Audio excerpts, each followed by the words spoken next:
mwishirahamwe Ntabariza aho tugiye tumvira hariya na hariya ikibazo c'agateka kazina muntu cyane cyane cerekeye c'abanyororo twahavuye twigira inama yuko twogira komisiyo igizwe n'abizi by'amategeko harimo abashikiriza manza n'abashingwa manza n'abapsikologe kugira baje mu mabohero uko ari 11 yo muri kino gihugu c'u Burundi n'amasantre abiri y'aba mineur.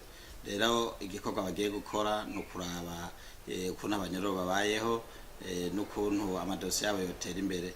Ivyo rero tukaba tumukiringo c'amezi 3 tubahaye kuri no munsi akaba ariho tubarindiriye umwimbo bazozana tuzoca tuwushikiriza umushikiranganje w'ubutungane kumbre na nyene cubano mukuru w'igihugu c'u Burundi bitewe mushikira.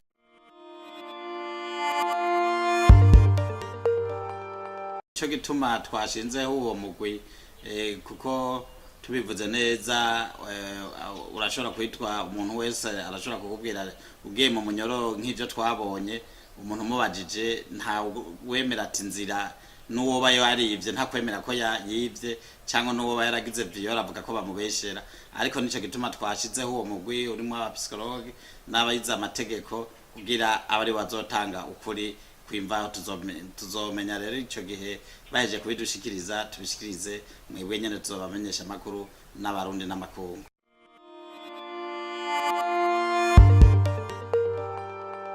Nivyo mu kwezi kwa 19 twaragendereye amabohero uko ari 11 yose n'ayo masantre ari byo vyavuyemo kugira iyo komisiyo yabo bashingwa manza ko twabona kumenga kwira turonke inkuru zikwiye tworunka yababinonosoye.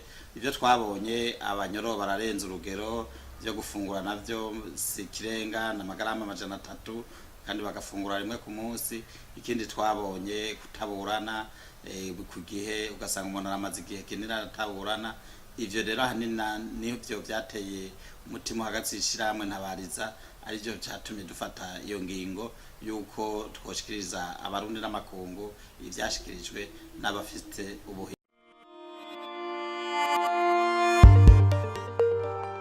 Twebwe twibaza yuko amashirahamwe abwo yoba menshi aharanira agateka k'abanyororo byo bari vyiza cyane cyakazi na muntu kuko umwe wese arafise intumbero mu kugira yemererwe. Hariho ivyaba yaradepoje muri ministere ijeje kwemera amashirahamwe byo bavyiza rero ahubwo duhamagariye n'abantu benshi kubyo twabonye mu mabohero. Abanyororo barakeneye kwambara, barakeneye gufungura, usanga hari utuntu naturi abababuze. Ahubwo tubaye benshi amashirahamwe duhimiriza abene gihugu cyangwa abarundi n'abanyamahanga ba muri kino gihugu kugira abanyororo tubafashe tubashikeko byo bari vyiza cyane.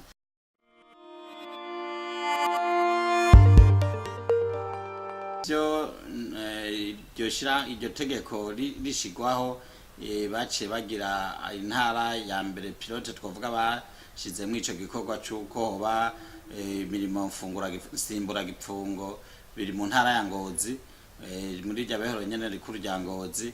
Tubikurikiranye turavuga yuko mwishirahamwe Ntabariza ritakurikijwe nk'uko iryo tegeko ryari riri. Nico gituma nyene iki gikorwa tutumye aba bashingwa manza n'abashikiriza manza n'abapsikologe muri raporo tuzoshikiriza biri muri ivyo muwa muraturindiriye tukarindira byabo bahinga bazotubwira. Ariko ico twa turabwiye abarundi n'amakungu iryo tegeko ntiryakurikijwe nk'uko ryari ryasabwe ko ryari kugenda.